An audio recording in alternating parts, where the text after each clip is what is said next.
Yo, yo, yo, Muddy Waterz podcast. This your boy Shaq Sims, and I'm here right now with a special guest, reporting live from New York City. Nah, we ain't in New York City. We ain't in New York. We definitely ain't in New York, but got a New York legend in here, man. That's a fact. My nigga Kezo. What's up, bro? I'm alright, bro. Bro, it's been a long time in the making, man. You better say it, big homie. Yeah, for real, bro. It's been a long time in the making. Like, for those who don't know Kezo, he served some time in the feds. Mm-hmm. How long did you serve? 16 years flat. 16 years. He came home. Turned his life around, man. Wrote a book in the feds, got a family, doing a lot of positive things, man. The nigga shining, man. Look at his neck. Look at his hands. Look at his wrist, man. He's shining. It can happen. It definitely can happen. Trust me. It can right way. Yeah. Word. Mm-hmm. Yeah, man. So I'm just gonna read y'all a piece of the article from the crime that he got charged for. So for 3 years, a crack gang known as the Crime Family waged a campaign of fear in the Unity Houses, a city-owned development in East New York. Federal prosecutors alleged yesterday the gang, which numbered about 40, allegedly took over 2 apartments in the complex on Black Avenue in Brooklyn through intimidation and used teenagers working in 8-hour shifts to sell crack, prosecutors allege. They battled rival gangs from nearby developments and bestowed pet names on their firearms like Brace Yourself, Deuce Biggity. They fatally shot one man, Ronald Mitchell, on January 25th, 2000, and stripped, tied, and beat another man with a baseball bat and sledgehammers, prosecutors said. 4 men described as the leaders of the gang, Brandy Russell, Tyrone King, Kareem Quattlebaum, and Rukin Cummings, were charged yesterday in a superseding murder, attempted murder, and racketeering indictment filed in U.S. District Court. Each man pleaded not guilty. Now, since you've been home, bro, or since this article was posted, how does it feel to read this, bro? Like, because you've grown a lot since then, and a lot has transpired since then. So, what was it like to read that? You know what's crazy? I remember when it first came out, me and my co-defendant, we shared the cell, Rukin Cummings, and the police, we was cool with the police. He was a real cool dude from Brooklyn and all that. Mm-hmm. So he came to the cell and was like, yo, y'all in the newspaper. So me and my Cody like, man, get out of here, man, for real. Close our gate. You know what I mean? Like, close our gate. He like, yo, I'm serious, man. Y'all in the newspaper. Damn, what the fuck y'all was doing? I'm not trying to really pay no attention to him. So he's like, yo, all right, I'll be right back. He went downstairs, came in with that paper. My first time reading that, my reaction was, I'm done. We done. Yeah. You see that in the daily news? Like, man, yo. Before you even get a chance to fight your case. Yeah, exactly. They're putting this out. It's like, you already set for failure. Mm-hmm. You know what I mean? These dudes already. Boom. Murderers. And the only thing they put to basically not actually call y'all guilty was allegedly. Exactly. Alleged. Exactly. You know what I mean? Terrible. I looked at him, I said, yo, you see this? He like, we ain't got a chance. So to see that article right now to this day, and I'm home, 4 years after, it's going on almost 20 years right now, I'll be like, damn, man, I made it. I didn't see that far at that time. Really? Hell no, I didn't see that far. I don't think no man would see that far at that time, getting hit with the time that I got. Yeah. You know what I'm saying? You thinking it's over with? It's over. You know what I mean? Yeah. Life is over. Everybody gonna die. This, that. You know what I mean? Your girlfriend, she ain't fucking with you no more. It's over. Yeah. For real. Yeah. Word. So that was that. When seeing that article and to seeing it today, like, damn, I made it. Yeah. For real. It's gotta feel good. I know it. Hell yeah. That's a fact. I know it feel good. Where'd you grow up, bro? For the people who don't know. Oh man, I grew up in Brooklyn. In East New York, Brooklyn, a section of East New York, Brooklyn, in the projects. The projects is called Unity Plaza, but we renamed it Bamaz because the between of the project the block that go between the project is called Alabama Avenue. Okay. I live on Alabama Avenue. So the reason why we named that because it go through Alabama Avenue. And Unity Plaza is like we on some Unity shit. You know what I mean? It wasn't no Unity like that. You know what I mean? Yeah. We was some Bama ass niggas. You know what I mean? So that's what stuck with us. We was Bamaz. And that's what to this day, to the young homies, the young youth, that's what they run with that. We from the Bamaz. Yeah. You know what I mean? So that's where I'm from, East New York, Brooklyn. Where Uncle Murder on the other side. But I'm from East New York, Brooklyn. Okay. Now, how was it growing up? Was it rough? Did you come from like a rough background as far as your family life? You know what's crazy? My father been in and out of jail. You know what I mean? On my mother, I got uncles on my father's side, but I rarely seen them because my father was in and out of jail. My mother's side, I got an uncle, but nobody really knew that I had an uncle because my grandmother kept him shielded from the problems that was going on in the projects and all that. So she was on some real baby boy, don't do nothing, you could do everything in the house, stay in the room. So nobody really knew I had an uncle. So I got nothing but females from my uncle. Mm-hmm. It's my mom's sister and all that. So growing up in East New York, Brooklyn, it was crazy. It was wild. And me being the only boy, I'm the oldest boy out of my family, I had to go through it. You know what I'm saying? Mm-hmm. It was tough. Word up, like just being me. Yeah, I got bullied, and they turned me to an animal. Yeah. So I'm not afraid to be like, yo, niggas be like, yo, I was tough all this time. Nah, I knew who I was, but I got bullied a couple of times. My coke took in. You know what I'm saying? My coke took in at 11 and all that, but it turned me to a whole beast. Like, oh, what? Niggas ain't gonna be taking my coke all the time? Or certain they ain't gonna be doing this? Nah, that's not happening. Mm-hmm. You know what I mean? It happens to the best. They turned me to that person. For real. Yeah, the streets did. The streets. Yeah, because somebody did it to them. Exactly. Mm-hmm. So now they inflicted it on me. Now, and then you know what's crazy? I started inflicting it on other people. You transfer pain, bro. Exactly. Yeah, transference of pain. For real. Hurt people. And that's what the people don't know, the society don't know. A lot of this shit come from our youth. It goes on from the top to the bottom, meaning this person did it, they got it done to them, they doing it to this person, now this person doing it to that person, and it goes down like that. Mm-hmm. You know what I mean? You got a handful of motherfuckers that was straight ruthless, badass kids, but you got a lot of motherfuckers that been through it and turned to that person. Because they had to adapt to the environment. Exactly. Mm-hmm. And I said that to the judge, like, yo, when I got sentenced, I'm like, yo, they be like, yo, you could have been a judge. There's a lot of people that came out of New York, Brooklyn, this and that was doctor, this and that. I'm like, where their environment was at?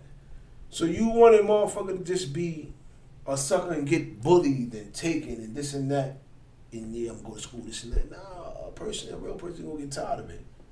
You know what I mean? And You'll start carrying a pistol, a knife, something. For real, that's what it came to. You know what I mean? Like, what? Oh, nah, they ain't going to keep doing this to me. No way, hell no. Yeah. You know? As a man, that's a fact. If you ain't unless like you said, if you ain't a man, then you gonna tuck your tail and keep running and being in a house and all that. I wanted to come outside. You know what I mean? I want to enjoy my youth and go play basketball and hang out and all that shit. So this is what they turned me to. All right, this is what I gotta do. I gotta be an aggressive person. All right, y'all bring this upon yourself. And it was hard. Like a lot of my co-defendants or a lot of my mans, they got big families. You know how people be having big families. That last name mean a lot. Oh, that's a such and such family. It's like 20 brothers, 20 uncles. They done been to jail. They done paved the way. I didn't have none of that. None of that at all. For real. So I had to. You had to fend for yourself. Yeah. I had to make a name for myself. I had to make a name for my family. Because my father's side, my uncles, they wasn't from where I'm from. Mm-hmm.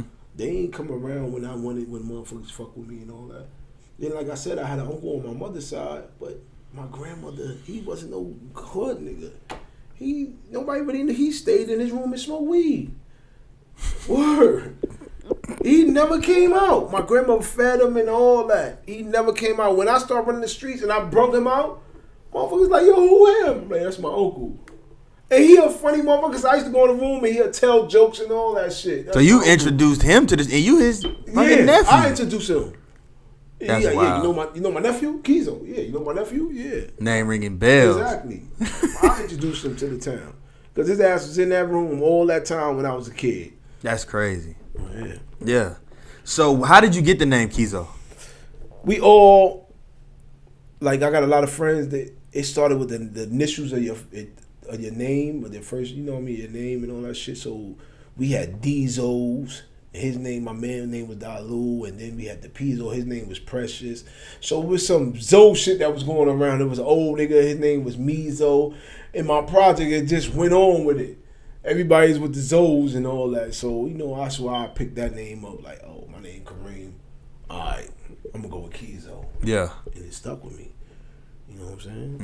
Mm-hmm. There's no particular hidden agenda, yo, that's the mean killer, this and that. Nah, it's my name... Kareem, and I took the K and I said, all right, I'm a Zo Kezo. That's what we was doing. It was like a tradition in my projects. You know. Okay. So you carried on tradition. Exactly. Yeah. Word. So who did you look up to around that time? Around that time, you know what's crazy? Who I looked up to was my co-defendants too right now. They're a little older than me. And they was young motherfuckers that was already standing out and moving through the hood through the older motherfuckers. You know what I mean? My co-defendant Psych, those Bam, you know what I mean? I looked up to them dudes and they like 2-3 years older than me, but they was moving already like, we don't give a fuck. We don't give a fuck what these old niggas, this how I was. I'm like, damn, they don't give a fuck. And these old niggas is the truth, but they ain't care. They was wild young niggas. And that's who I really looked up to, them motherfuckers. I ain't even gonna front. It wasn't no big names and all that. This is because all I knew was my projects. You know what I mean? I wasn't big into movies. We wasn't into all that motherfucking Nicky Barnes and all these other dudes and all that shit. Nah, we wasn't. So you was really influenced by what was going on around you. Cause like a lot of people from the 90s and shit in the 80s, they talk about like dudes like Alpo, dudes like Rich Porter, then niggas talk about Scarface, then they talk about Juice, just different things, None of that. Influencing them. Yeah, so you was strictly influenced by my hood. The hood. Ain't none of that, man. None of y'all was the shit. stars, like exactly. Y'all was the stars. I looked up to them because I used to see them. I used to be on my stoop, and I used to want to go hang with the motherfuckers. Let me go hang with these niggas. Try to hang with them, and they'll be like, yo, come on, man. Even though I was like 2-3 years younger than them niggas, they was on their time. They was wilding. And it's older dudes in my projects that had crews, but they wasn't jacking. Them young boys wasn't caring about what they was doing. That's what that attracted you to the. I was about to say like, that. Them niggas not giving a fuck. Why is it that? Because I know when I was growing up, bro, it was the same thing, bro. I was attracted to the motherfuckers who didn't give a fuck. Like, how does this nigga not give a fuck about going to class? How does he not give a fuck about what his mom gonna say if he bring an F home? I looked up to that, bro. Yeah. They just didn't give a fuck. It's sad as fuck, bro. It's sad. I'm man enough to say that's sad that motherfuckers look up to the person that don't give a fuck. Cause I was the same one. That he don't give a fuck. He don't care if he going. They ain't care about them going in the house. That curfew come up in the crib. You know what I mean? Yeah. Yo, if that chick says she gonna come to my house, oh man, my mother gonna bust my ass. Them niggas was like, man, I don't give a fuck. What? I'll leave. I'll go to this way. You know what I mean? That really attracted me, and that's still going on to this day. That's still going on to this day. With these young persons that attract the motherfuckers that don't give a fuck about killing, going to jail. You know what I mean? And it ain't the way. Nah, it's not the way. We gotta care about something. We do, bro. For real. We do gotta care about something, care bro. About something. Cause when you stop giving a fuck about shit, you don't have nothing to live for. That's when niggas get killed. That's exactly niggas crash out, bro. Crash. Niggas crash. RP on the shirt. Facts. Or they doing. Yeah, they doing life in the box. I've been around hella motherfuckers that got elbows, and them niggas is like, they miserable. And whatever they can bring down with them, they gonna try to do it. Yeah. They really miserable. For real. Life? Yeah. I'm never coming home. Like in the feds. I know you probably, on their paperwork, you know, certain dudes got their date, your release date on your paperwork. On they shit, they should say deceased. So picture you reading your paperwork, and it's like when you go home, deceased. That's what it says on the paperwork. It's serious. Like Wallow 267. That nigga, you follow him? Gilly the Kid cousin? Yeah. So that nigga was like, yo, man. He said he ran into a young dude at the store, and the dude was like, yo, my homie caught a life sentence plus 20 to 40. Yeah. He was like, so what that mean? He was like, so basically, this is what's gonna happen, right? Your homeboy gonna have to die. Come back. They're gonna have to bury him. The state of Pennsylvania gonna have to bury him, right? And then when they bury him, he gonna have to get up out of the grave, come back to jail, and serve another 20 years. Yeah, that's exactly what he gonna do. You owe that much. Yeah, you owe that much fucking time. Like that's fucking crazy. Come back and you got 27 years for me. Come on, man. It's serious, man. Wake up. Yeah. Stay woke, like Meek said, man. Yeah. Stay woke. Stay fucking woke, bro. Cause they ain't playing with us. Nah, bro. They locking niggas up and throwing away the key. At all. For real, yo. That shit is wild, bro. Now, when did you start hustling, bro? I started hustling like I tried it at 15. I had a comrade. Me and him was real close, and he used to do it. I used to be scared. I ain't gonna front.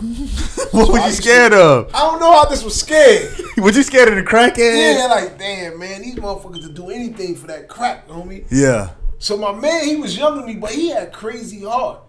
He had crazy heart. So I used to be like, all right. He be like, yo, fuck it, I'm gonna do it, Keys. You ain't got to do nothing. Just hold me down, be with me. All right, I'll go with you. I'm gonna give you half for it. That's how close we was. Yeah. So I used to just go with him. And I seen it was easy. He used to be serving the crack. And he way younger than me. He like 15. He had to be like 13. He was loose. He's been in and out of DFY. He just was a bad. That nigga household was probably fucked up. What? He got a brother. His brother. I used to spend that. This is how I used to get to go to parties. I told my mother, because my mother and his mother was cool. Because I couldn't go out to no parties like that. Yeah. They mother was handling their business. I go be like, Mom, I'm going to go spend the night at my such and such house. I know once I spend the night at his house, we going to be out all night. For real. Yeah. And they got a sister. She fed us. She was like the mother. They had a little, she fed us. She used to feed us pork and beans and rice. That shit used to be good with sugar. That shit used to be the best when we was young. That shit good as fuck. Word. She used to make the pork and bean with the white rice and tell us to put sugar on that shit. We all had big bowls eating that shit high and drunk. Yeah. Young. But he really introduced me to that shit because they asked him. And he's like, yo, I need somebody. You want to know? They asked him and told him, bring your man. We need everybody. And back then, it was giving like $25 off a $125 pack. So you bring them back $100, you take $25 for your pocket. But the shit was going like this. Yeah. Back then. So you can just re-up 3-4 times in a day. Exactly. Like that. You bring him his 100, he give you another pack. So that shit was going quick. Now you gotta measure, this is like 96, 95. You know what I'm saying? If you got, you 12, you 13, 15, you got $200 in your pocket, you that nigga. Yeah, facts. I'll give me a motherfucking nickel bag. We gonna motherfucking split that. We get us a 40. We that nigga. You lit. You know what I mean? He ain't like how it is now. But he really introduced me to that. I was like I said, I was a little shook, so I used to be going with him, hanging in the corner, and I see the crackheads buying and shit. I'm just watching him. And he's selling this little bad nigga. He's selling it. He's like, man, you might as well get some bread too, man. Like, yo, you standing here with me, we could get more money.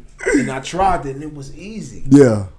It was easy, and it was on from there. And I was like, oh, this is easy. I'm selling drugs now. Yeah, it's lit. It's up. So around the time, like, 15, I really started selling. I ain't get knee deep until, like, 16, 17. That's when all this came about. Right. So your drug career grew quickly. Hell yeah. It grew quick because a lot of niggas, I mean, no matter what age you are, but to be a 15-year-old, right, into being the newspaper alleged as a drug ring kingpin, in 4 years later, your shit had to really grow in that amount of time. Like, it takes niggas a lot of time to be able to get sneaker money. Yeah. So just to be able to do this type of shit, like, and it only take 4 years, and At 15, you was scared to sell drugs. So you went from being scared to sell drugs at 15 to at 19, nigga, you leading the pack. You got teenagers selling work for you and doing all of that shit. Like, what do you attribute that to? That growth. Was it once you figured it out, you was like, okay, I caught on, like, it's lit. Like, what really contributed to that? Because my mother was strict. So when I got around 16, I had went to jail for robbery. But we was doing both. We was selling drugs. And then, we Brooklyn niggas, we known for robbing motherfuckers. It's always in us. Yeah. You see a chain, whatever, we gonna rob motherfuckers. So I wound up going to jail at Rikers Island when I turned 16 for robbery. Yo, you know what's crazy? I was scared. I heard so much stories about Rikers Island. I wasn't even scared about being on Rikers Island. I was mainly scared of going back home. I was like, yo, my mother gonna beat my ass. You out here robbing niggas for they chains. You worried about your mom whooping you. That's crazy. But that show you the fear of a black mother. That's what she instills in her kids. Because I know it was the same for me. Like, I don't give a fuck with these mother. My mama. My mom. Yeah, I can handle y'all niggas. We fight, give me a black eye, this and that. That lady in that house. Yeah. Different. Because you can't hit her back. That's your mom. That's my mom. Different. So, when that happened, she gave up on me. And I told her, we used to have to talk on the jail, on the visit and all that. She probably was tired of me getting in trouble, and it's not working. She gave up on me. And I went head first to drug dealing at 16. She kicked you out? No, she just like, nigga, all I'm obligated to do is keep a roof over your head, you 16, and feed you. I'm not buying you shit. I dropped out of school, all that. I'm not doing nothing. And she kept her word, like she never gave me no. After 16, I took care of myself until I went to jail. So if I could show you some pictures of back then, it was Coogee, Iceberg, Jabos. That was the Gucci, Prada, LV of these days. Coogees, Iceberg, and all that. I had all that shit because I grind. I was out there. There was a song where Jay said that was our favorite shit. He said, even when it's hot, they outside. I'm gonna hustle till it's like gray outside. Yo, I used to be outside on a car selling drugs, my team and all us, and the sun and the shit coming up. It was like, he said, it's like gray outside. That's what we was on.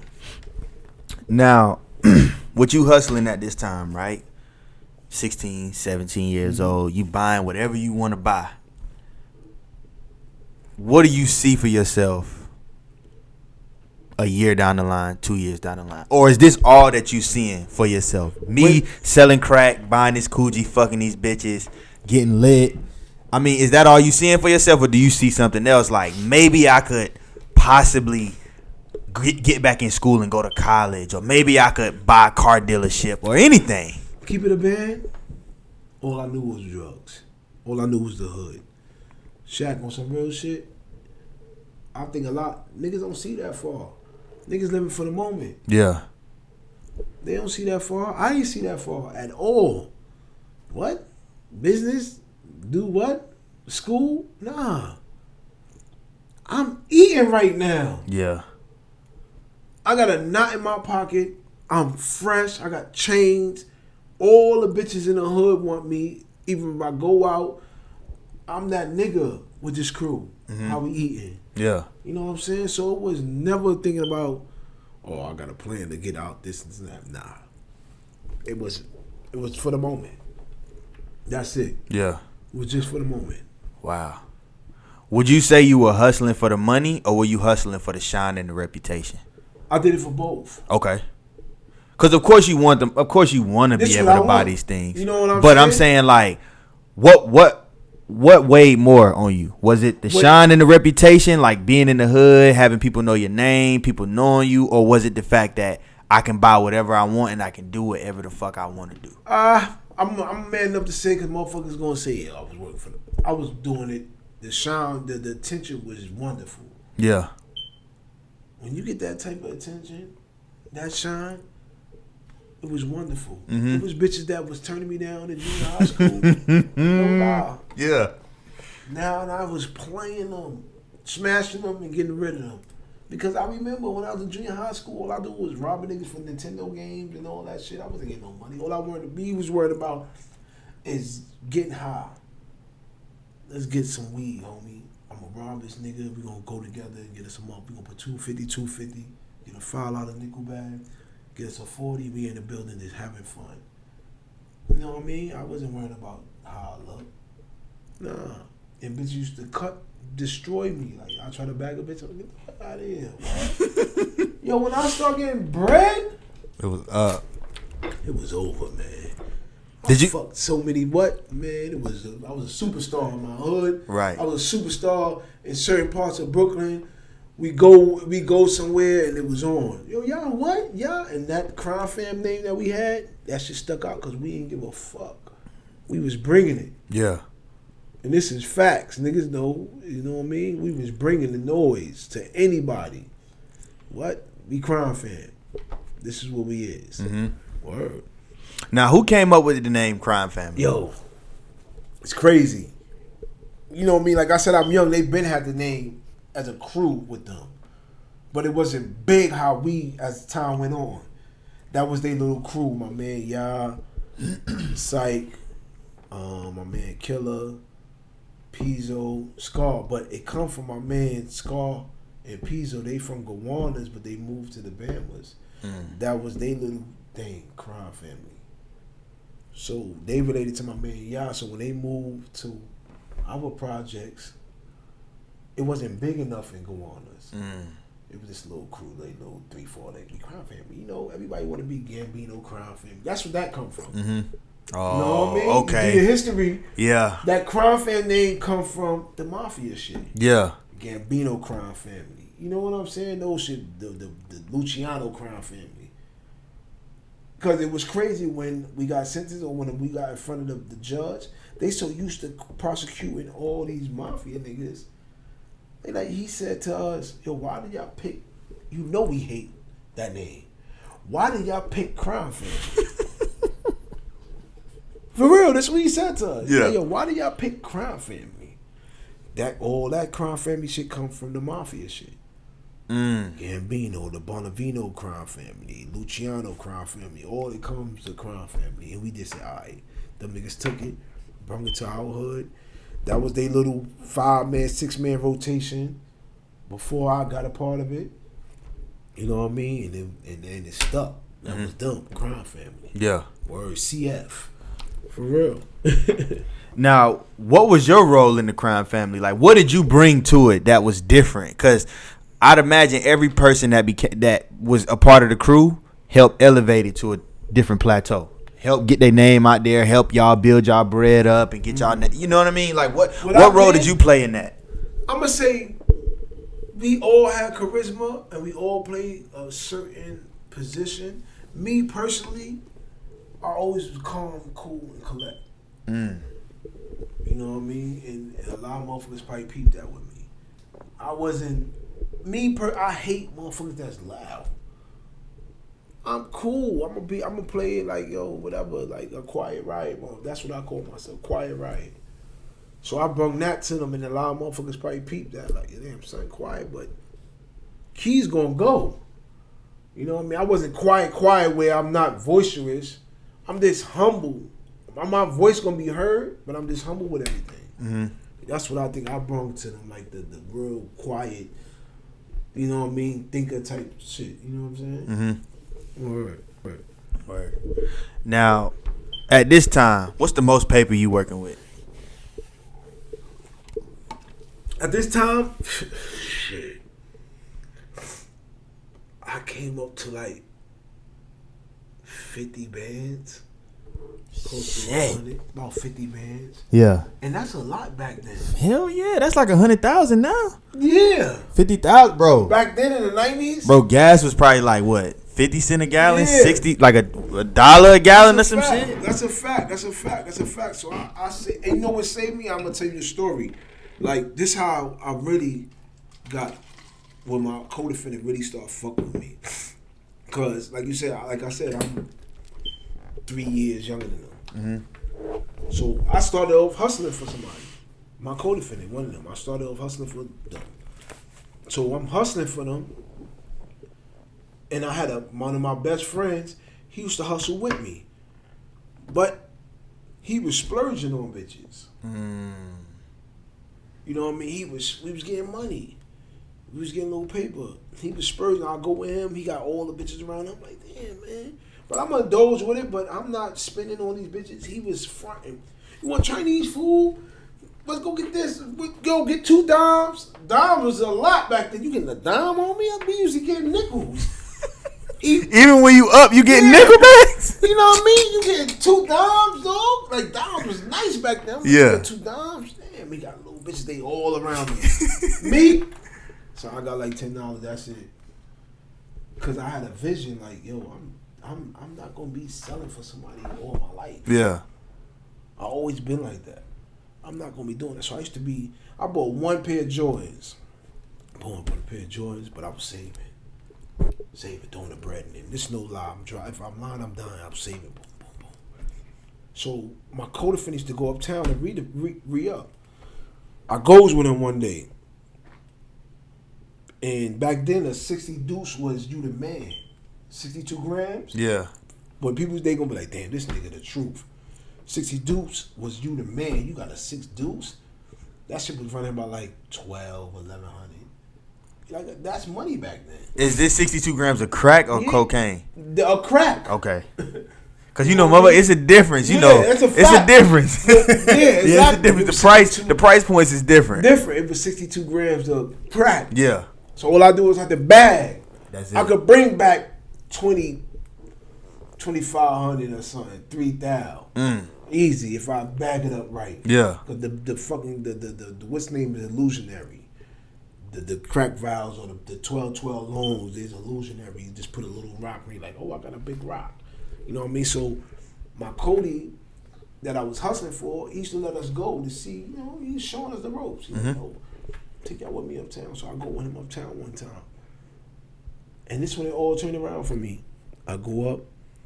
I'm a little nervous because a lot of motherfuckers that let you hustle in they spot, I'm going to let you say, yo, you want to sell your own work here? Fuck out of here. Nigga, you selling my work. You not going to get no work. You selling my work. So I was a little nervous like, damn.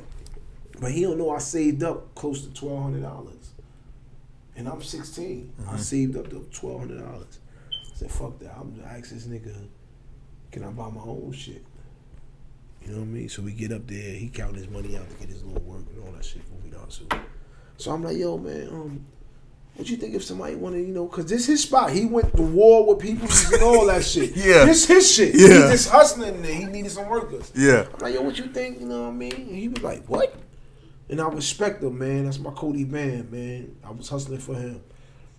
He was like, nigga, he's like, yo, what you talking about? What you think? I'm like, yo, what you think if somebody want to get their own work and this and that? You know what I mean? Because you're a kid at the end of the day, bro. Yeah. Like, wow, what you? So in his mind, he like, he want to get a little 10 grand. 10 grand ain't shit, $200-300. Yeah. He probably want to. He like, I don't know. What I mean, we family, man. I want everybody to eat, man. So he like, what you want? 10 grams? I'm like, nah. I want a 6 deuce. I want a 6 deuce. What y'all niggas getting? He like, what? I swear, man. He like, you serious? I'm like, yeah. He like, you got the money? I'm like, yeah, man. I want a 6 deuce, dog. I save my money and all that shit. He like, yo, that's what's up. Yeah. And that's my, to this day, he got 30 years. I take care of that nigga. Yeah. That's my brother. His family, his mother and all of my moms. To this day, I'm like, yo. He like, yo, you got that? I'm like, yeah. He said, yo, that's what's up. I gave him the bread. He came back with it. He showed me how to bag. It was on. I never sold from 16. If I'm lying, I never sold for nobody from 16 to 19 when I went to jail. I never hustled for nobody. Niggas was hustling for me. That's in books. Niggas. That's why I say all that. Niggas was hustling for me. And I was the same age as all the niggas that was hustling, but I was smart. I'm not splurging for these hoes. Nah, man. And I'm not going to be out here getting $50 off a $200 pack. Right. Taking chances. Yeah, I'm taking chances. I'm not going to take a chance. Y'all niggas selling my drugs. For real. Yeah. I'm not doing that. Yeah. Hell no. Nah. From motherfucking 16 to 19 when I went to jail, niggas was hustling for me. I hustled for a good 7-8 months. Stat. I didn't buy nothing. I just kept putting the money up. Every money I made off the pack, the $50 I got, I probably take $20, food, all that. I put the shit up. But the money was coming. We had 8-hour shifts. So it was really like a job. Yeah. That's crazy, bro. Like, how is that shit going? Shit down. How is that shit going on under the nose of the law, bro? Man, like, how is that shit happening, then. bro? That shit is crazy to me. This back then. So you would literally okay, your operation would run 24 hours a day? All day, every day. So you would have, so first of all. Everybody had 8-hour shifts. So how would a nigga go about getting hired by Kezo? How would a nigga not even about getting hired? Everybody. You would sit a nigga down at the table like, yo, look. Nah. Like, you hustle for Pizzo? Listen, so why do you want to leave Pizzo? Why do you want to come work for me? Better opportunity? It was a family thing. Yeah. You know what I'm saying? Yeah. It was a family thing. So you want to get bread? All the young niggas want to get bread? All right. You don't vet a nigga, though? Like, because I mean, okay, let's just say, all right, boom, right? You the man. Mm-hmm. Let's just say you got 62 grams. Let's say you going to front a nigga 62 grams to work for you for that day. His 8-hour shift, he should be able to get 62 grams off, right? You're not just going to give a motherfucker who you don't know like that on his first pack 62 grams.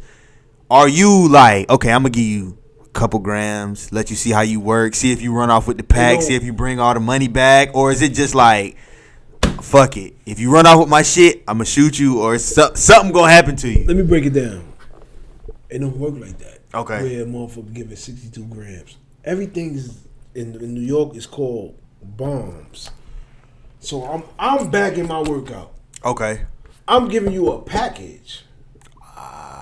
I'm not giving you no grams. So you could if I give you my whole grams that I bought, you could probably make more. You could chop this shit up to smaller pieces. Nah. I'm giving you. I bag my shit up. I'm giving you this. You take this and you bring me back this. That's how it was. Worldwide. You take your money, you bring me back this. I don't give a fuck what you do with your money. Bring me back my money. Yeah, that day. Exactly. What if a nigga don't got, like, okay, let's just say a nigga is not able to sell all the work, but he got the right amount of money. You know you're not going to be mad at the nigga? You know your spot. There's no way in the hell you're not going to sell that. It's like a pimp hoe relationship. There's no way in the hell you're not going to sell that. For real. That's real. Like, That's real. there's no way you know your spot. Yeah. Like, yo, is you serious, though? Yo, I ain't sell nothing. Man, there's 1 million crackheads in these projects. How the fuck you ain't sell that? So a nigga, let's just say a nigga come to you and he like, I ain't get to sell shit. You firing that nigga that day? You gotta go. But I never had that. We never had that. Cause niggas was hungry. Yeah. And I'd imagine the niggas who you brought into it, I'm joking, I'd imagine the niggas you brought into it was probably reputable niggas that you knew from around the way. Everybody was from the hood. Okay. It wasn't like, yo, you coming, yo, Shaq coming from such and such spot, you gonna get a spot in this shit. Nah.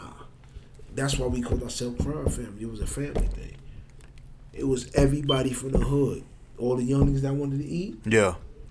This is what we doing. You want to eat? Yeah, take it back. Yeah. You got it. We're going to give you this. You gonna make bread. You guaranteed to make you some bread. That's guaranteed. Mm-hmm. Ain't no, nah, nigga, you go in there, you do 8 hours in that shift, you're going to make bread. Yeah. You're going to come out with $400, $500 in your pocket. And again, that's a lot of money to a young motherfucker. Hell yeah, that's a lot of money to a motherfucker now. You know, grown. $400-$500 a day. A day? That's a lot of bread, bro. That's what I'm talking about. So. Yeah. For real. So we never had that problem. Like. So when did you start seeing niggas go to jail? Man, niggas been going to jail all my life. My father been in jail. You know what I mean? I've been seeing motherfuckers go to jail. I knew I was destined for that. So hold on. So you knew, like, it's no way in this life, if you in the streets, it's only death or jail. It's so many motherfucking people that went through it. It's not like, yo, he's bugging. Nah, my man made it through. So how many else niggas that got trapped off? You get what I'm saying? Mm-hmm. There's no way in that life, man. Whatever you doing, if it's illegal, It's death in jail. You got too many haters, and then you got the peoples on you. Yeah. Word up. It's a selective few that make it through. If we do a tally up of how many people made it through and how many didn't, I'll put my life on it. The people that didn't make it through, I'll overtrack that. Double that. Quadruple. You know what I mean? Yeah. It's a fact. Yeah. So that's what it was. Yeah. It's only a select few, bro.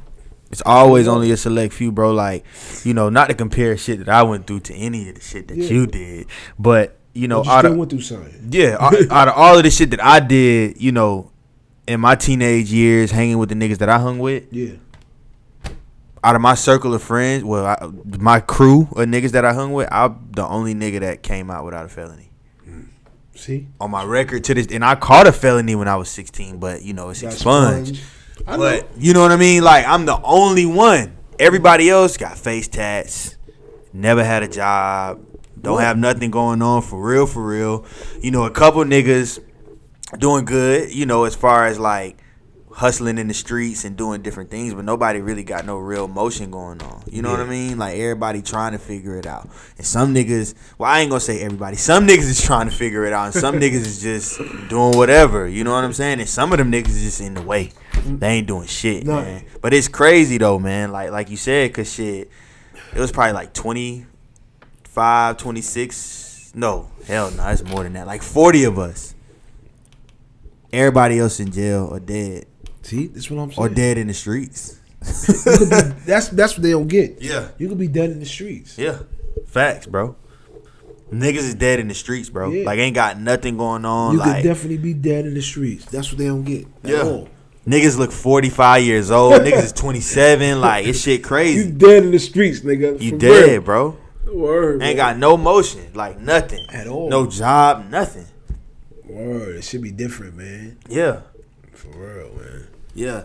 Now, to your point that you made earlier about the fact that you knew you were going to go to jail, was it like a reward? And I wouldn't say a reward. Was it like a rite of passage to go to Rikers Island back then? Because so many niggas probably had Rikers Island stories and shit. Yeah. It's a double-edged sword, but it is a stamp of realness if you make it through Rikers Island. But my Rikers Island day, when I first went there, wasn't like everybody else. I was fortunate, God rest his soul, I had a best friend named Sherwin.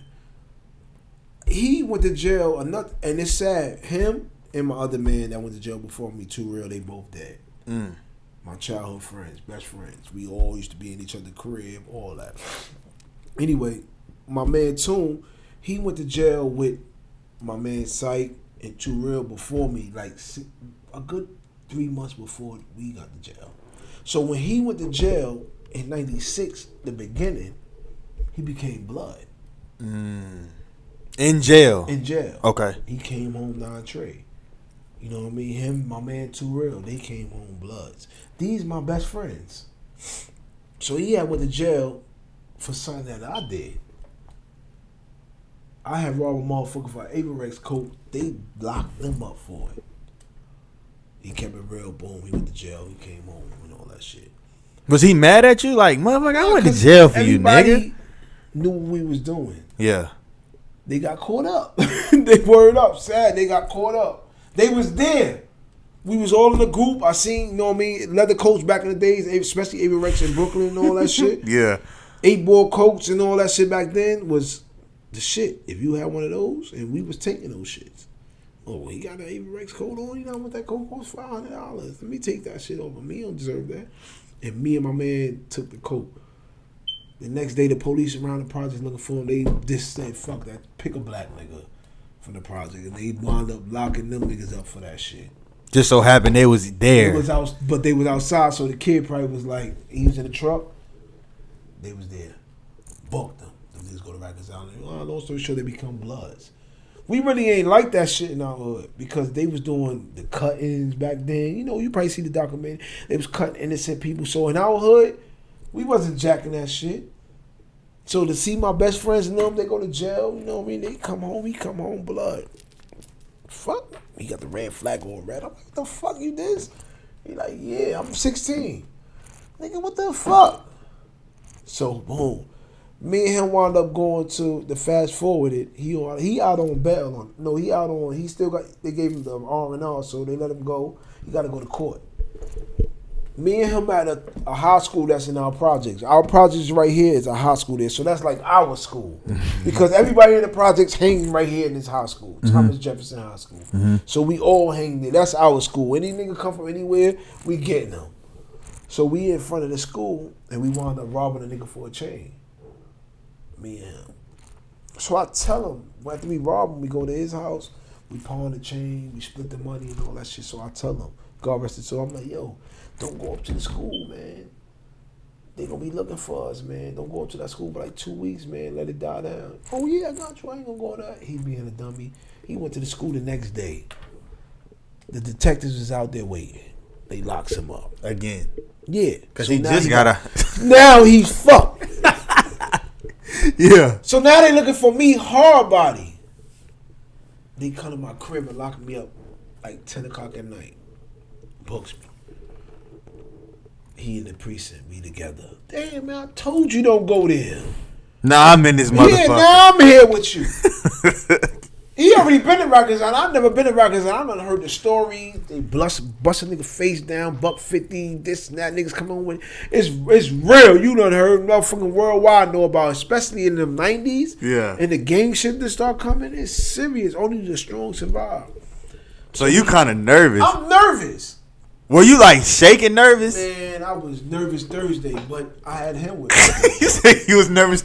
Yeah. I had that. I had my son with me. So, and he was blood, so he was good. I'm not blood. Yeah. And then at this time, the blood shit was at the peak. So you like, yeah, nigga. So he talking to all the bloods. We in the bullpens waiting. They remanded us. They said, yo, my mother and all them in the court, his mother. They said, remand. I'm like, yo, what that mean? We going to Rikers Island. I said, damn. What? I'm like, yo, serious? He like, yo, son, we going to Rikers Island, dog. Damn. He was already comfortable. He knew he was good. Like I just came from this 3 months ago. Yeah. I know what it is. Yeah. I'm blood, niggas know. And when he came home, he had to put work in. Him and my man, them niggas made a name for themselves. Just that little bit of month and a half they was dead. And he's 16. Yeah, this my best friend. He got killed. So man, I'm like, damn, man, we in the bullpens. So he talking to all the bloods. I'm not blood. Yeah. But what saved me, he used to leave his book of codes in my house. I used to read this shit being nosy. Like, what the fuck? What? Oh yeah, 212. What? This, that. I'm reading this shit when I get in the house from chilling or I gotta come in a certain time. I'm reading this shit because he left it in my crib. So I know bits and pieces of them when they all in the corner talking and they little codes and shit. He in the corner. So back then it was a thing called bulletproof. So if you knew a blood or your blood was family, you was bulletproof. They can't touch you. You know what I mean? So he was telling me he bulletproof. It's my co-defendant. Blah blah blah. Oh word, they come up give me a pound. Yo, all right, you here? There's a homie official. You know what I mean? So I am. So I'm a little good. We get to Rikers Island. But then you had to worry about the other gangs because it was other gangs too, like Latin Kings and all that shit. But at that time, '96, it was so many homies like really regulating. So when I get to the motherfucking building, it was Mall 1. This the first house you go to. Me and him get there about like 1 o'clock in the morning. This your bed, boom. We got our bed rolls, our green cup, and all that. I'm brand new to this shit, so I've never been to jail in my life until I was 16. Yeah. Boom. He like, yo, yeah, that's your bed. I'm over here. Don't worry about it. So early in the morning, he on the phone screaming. If I'm lying, I'm dying, man. The man, my bro, man, rest his soul. He was like, yeah. My co-defendant, he get the phone next. This phone is mine. I'm like, yo, this nigga crazy. Shit, I'm on my bunk. There's like, grown men in there too now. He on this shit like, yeah. Nah, C-74 is all adolescents. Okay. So all 16 and all that shit. Okay. 17, close to 18. So it's adolescents. But these adolescents the wildest. Yeah. We still young. So he on the phone, yeah. He got the phone in his hand and I'm like this on the bed. I swear if I'm not on the bed, like, yo, I'm done. He like, yeah. fuck this my fault. Bloody such and such, bloody this. I don't know nothing about this at the time. Yeah. I'm such and such blood. So they like, yeah, that's what's up, homie. Yeah, that's you. He was on his bullshit because he already been through this shit. So he already know. He knew Take the motions. phone, do whatever I gotta do, eat. This what it is to let niggas know I'm about my business. I don't know this. I'm nervous. Like he's saying my name and yeah, shit. he like, yo, that's my cootie right there. He bulletproof. Don't touch him. That shit worked. I was on the phone chilling with him. After him, he get on the phone. Yo, Keys, the phone for you next, dog. I'm like, I'm feet up. I swear. Yeah. So it didn't scare me. That's what fucked me up. If it probably would have shook me, I probably went back to jail because I wound up coming back and forth to Rikers Island. You know what I mean? Because it didn't scare me. And then you had to start building your own name as you went. My own shit. You thought it was sweet. When did you go back to jail? I went back to jail. And you thought it was sweet, but it really wasn't sweet. It wasn't sweet. Because I'd imagine that shit probably happened. Yo, 6 months later, I had robbed somebody with my god sister. Yeah. They booked me. I go to Rikers Island again. Now it's just me. There's no Sherwin, no Tune Bloody. Ain't no bulletproof. You ain't bulletproof in that motherfucker. You know what I mean? It's nothing. I'm gonna keep it a man. It's nothing. It's Keys now. Yeah. And niggas jumped me and all that. Blood niggas and all that. I had a motherfucking DKNY vest. So I'm in Mar 1. I'm myself. I already know from what he doing, so I'm holding mine down. They let me use the jacket and all that. I wasn't homie yet. I turned blood like at the end of the shit. In the end of 96 or some shit like that. But at this time, like 6 months, because we got locked in the beginning. So I ain't turned, so I'm like neutral. But I fuck with niggas. My charisma, I'm fucking with niggas and all that. They let me use their jacket. This homies mad blood niggas in there. So I go to court. I got the DKNY vest. Some blood light skin nigga, I remember him. I think his name was Butter. He pressed me. He like, yo, what you gonna do for that motherfucker, that vest? No lie, if I'm lying, they can strike me. I'm like, my vest? But I already know what it is. Like, if I give it to them, it's over. The whole building gonna know that I'm pussy. They gonna take everything I got. So I'm like, you can have it. He like, his mind like, oh, this nigga pussy. So I take the vest off and I put it on the bench. This nigga went and grabbed it. Like, yeah, sucker nigga. I stole on him. Boom, boom, boom, boom, boom. I guess the Bloods and the guard body had something at that time. Niggas jumped me. The God body niggas and the Bloods. Yeah. Because I start, he was a skinny nigga. Yeah. I start welling on him. Boom, boom, boom, boom, boom, boom. They jumped me. Nigga hit me from behind. Boom, boom, boom. So the police come down. What the fuck going on? So he grabs me. When he grabs me out, I snatch my coat. Pull it out with me. He locked the gate. Y'all crazy motherfuckers. And I got my coat. I'm like, you bitch ass nigga. Look at my coat still. You a bitch. When I see you, I'm going to see I'm bugging now. I'm upset. They put me in a little pen by myself. But I'm like, damn, I want to go home. This about to get ugly with these niggas. I don't know why I was in that pen by myself like, oh, man, this about to get ugly. I done get up with these blood and guard body niggas. I know they run to jail. Guard must have been with me. I go back. When I go to court, they said that they going to release me, but I had to go back to the jail, and they going to release me like 11, 12 o'clock or some shit. They gonna come. I go back, so niggas like, yo, but it was a couple of homies there and all that shit. They like, yo, they knew me from when I came before. They're like, yeah, we heard you got it on with the homie, but they ain't wild on me. They're like, yo, we heard you wild out. That's what's up. You might as well come blood. You wildin'. You know what I mean? I'm like, nah, I don't know, man. I'm waiting to go home, man. And the police came, like, yo, you go home tonight. Let's get ready, this and that. You know what I mean? So I had to make my reputation. I had to wild that day. For real. That Rikers Island shit was different back then. For real. So, had you not done that and you came back to Rikers Island, you think niggas would have remembered you? Man, them niggas probably didn't carry me everywhere I went. I probably wouldn't have got in that house. For real. Yeah. That's how they doing it. You let niggas take his clothes? Oh, my whole under my bed clothes and all that I had, they done took that. Yeah. ASAP. Yeah, they done took that shit. For real. Every time you get commissary, niggas coming to take your shit. Take that shit. Take that shit for that nigga. He ain't gonna go all out for it. For real. That was my first experience with jail. And I got used to it. And I'm going to Rikers Island every other year. Locked up. But I was beating them. And that's what the feds was catching with us. We was beating our shit.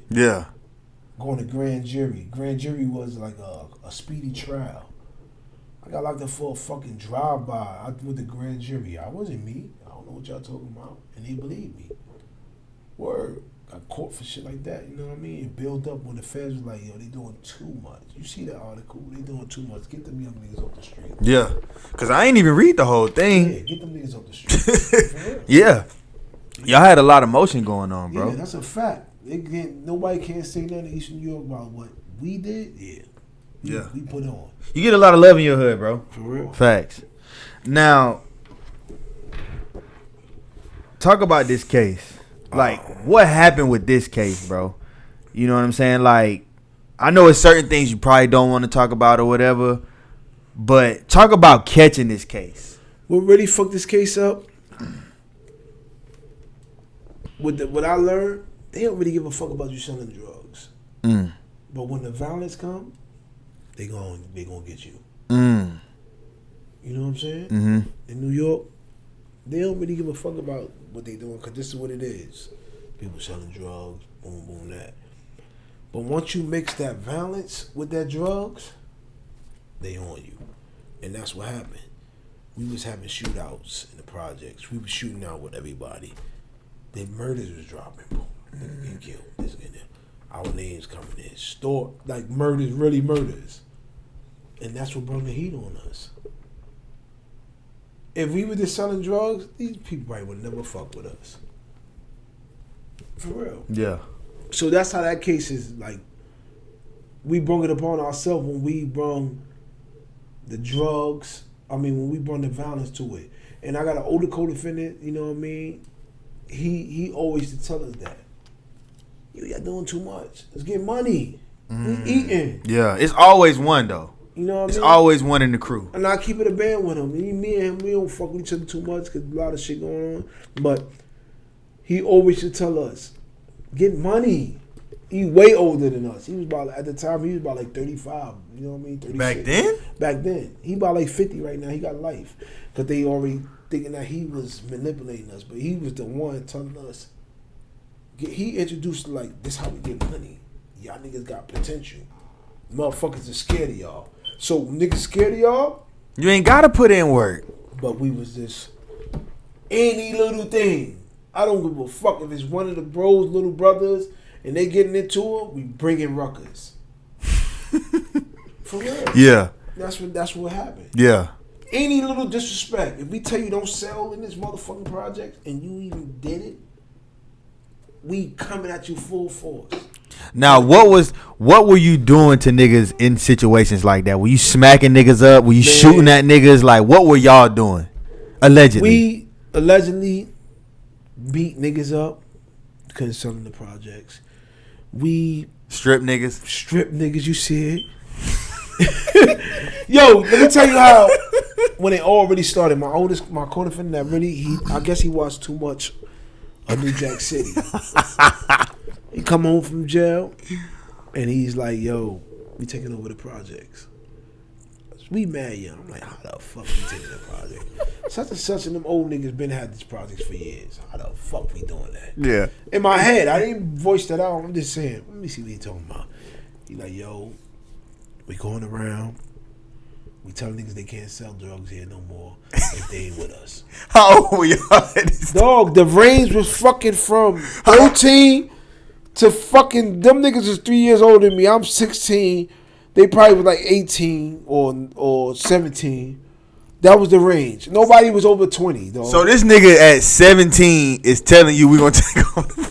I'm not lying, man. I'm telling you. And you seem like the type of guy, like the type of friend that was just with whatever your friend was with. This is my boy. Yeah, you just a ride or die friend, like. Yeah, yo, oh what? All right, but in my mind, I'm like, how the fuck we gonna pull this off? And we pulled it off. No lie, if they Google whatever, and they said we took over the projects. Nobody sold drugs in motherfucking Unity Plaza, aka the Bamaz, when the family was out. If they did, they got we brung ruckus to them. That's how we ate. And our projects is not that big. You got motherfucking in East New York, you got Pink Houses, you got Cypress Hill. These bigger projects that's known.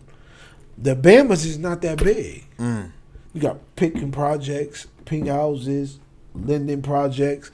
those is big projects. Yeah. Bamaz, where I'm from, is not that big, like a square radius. But we was the most ruthless.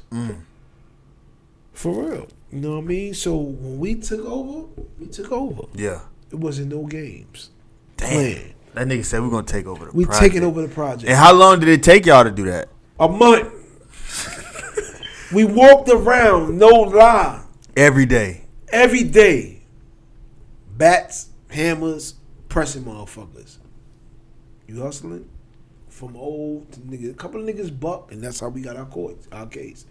A couple of old motherfuckers buck. So this right here, what you talking about went, okay. Buck. Yeah. And this what happens. So him coming to you telling you we going to take over the projects is what got y'all. Got you. Couple of niggas buck. Oh, what? Y'all niggas ain't gonna do nothing. What? The fuck out of here. We been out here since the 80s. The fuck y'all talking about? Say less. Late that night, ambulance coming. I swear. Yeah. For real, man. Word. Were y'all high on power at that time? Man, power was what it was. It is what it is. This is what we gotta feed us. This is what it gotta do for the family. This is what we gonna do. Yeah. Motherfuckers ain't care. At all. Word. So when did the feds come and get involved with this case? The feds, not to cut you off, they came. They said they've been watching us since 96. That's when my case go back from 96 to 2000. Wow. You know what I mean? That's what they said they've been watching us. And I just be like, damn, when I was even fighting my shit like that, I just turned 16. I was a baby too. Yeah. You know what I mean? You say you was watching us since 96. I was 16 years old. You know what I mean? They came around 96. Damn. So you've been in and out of Rikers Island from 96 to 2000, right? Mm-hmm. You get locked up for this case. You hear the feds is involved. This is a totally different ball game right here. The feds got a 98% conviction rate? Nigga, you was beating shit in grand jury. It ain't no speedy trial with these motherfuckers. Because look, when they come, they got their bases loaded. They got everything. When you get they got pictures, wiretaps, all that shit. You hear what every rapper say? Who they scared of? The feds. 6ix9ine said, I'm only scared of God and the feds. And you see what he did. Yeah. Every rapper before him, Biggie Smalls in 96, only worry about the feds. For real. Every rapper is scared of the feds. Mm-hmm. They got a 98% conviction with motherfuckers. Mm-hmm. Come on, man. I never in a million years think that I would cop out to 18 years at 19 to 20 years old. Because you beating shit. Yeah. Who cops out to motherfucking 18 years? Nobody. Niggas be like, yo, I'm going to trial. What? You want me to do 18 years? Let's go to trial. What the fuck they going to give me 25 years? Yeah. You know what I'm saying? Uh-huh. I copped out to 18 years. What would you have gotten if you had blown trial? You see? Life. It's all in the life. The elbow. My Cody that went to trial, he got life plus 50. For real. One of the oldest nigga. He got life plus 50 years. He's 50 now. That nigga about 50 cent right now. Miserable as hell. It's serious. Yeah. So how many of y'all played? All of us. All y'all played except for that nigga. Yeah. All us right here, we all played. One of them copped out to 30, one of them copped out to 18 with me. And he's going through it right now, my man King Cummins. Because he had a state case. He did 18 and a half years, 19 years in the state. You know what they trying to do right now? They trying to say they not running this shit that he supposed to do in the feds concurrent. He's right now going to the feds. We fighting right now, call lawyers and all that. Because they told him when he copped out, who a man would cop out to 18 years? No. Run that together and I'm going to do it. Facts. That's what they do most of the time. Exactly. Why would you 18 years and then 18 Another years? year. That's what he going through right now. Yeah, that's fucking crazy. They fucking him over. He supposed to came on motherfucking the 14th of November. Yeah. He's still in there right now. They just took him from the state. All this time, he did 18 and a half in that state. I went to New York. That's why I just went to New York to go pick him up and all that. He ain't let go. I knew he said he had to go to the feds just to get let go. Because we was in the feds together. We copped out to 18 years together. They ran his shit because he had a state case too together. They should have let him serve that state time in the feds with the. That's what they should do, bro. That's what you saying. That makes sense. What I thought. This is what we all thought, but they took him to the state. He did all his time over there, so now it was a whole misconstrued. Because the feds, if anybody want their time, it's the feds, my nigga. Exactly. If anybody want their time, it's it's the feds. You don't really know nothing about jail shit. Yeah. That's what you saying. That's what used to always be in my mind. You now, thinking that, but you like, I don't want to wish bad on my mans. Now look what he going through. They trying to say he owe the feds. He going to the Fed jail to this day right now. I would have been like, look, let me do my Fed time. Fuck it, I'll do my Fed time right quick, man. For real. Hell yeah. That's fucked up. Real fucked up. Now I'm gonna show y'all some evidence from his case, from the RICO. Shit. This shit is crazy. These are all guns that they found. This is wild, bro. That's an old AK-47. That motherfucker ain't even have a handle on it for you to grip the front of that bitch. Yeah, 45. Y'all niggas was running amok. God damn. Hell yeah. Kids, don't sell drugs, man. Don't do it.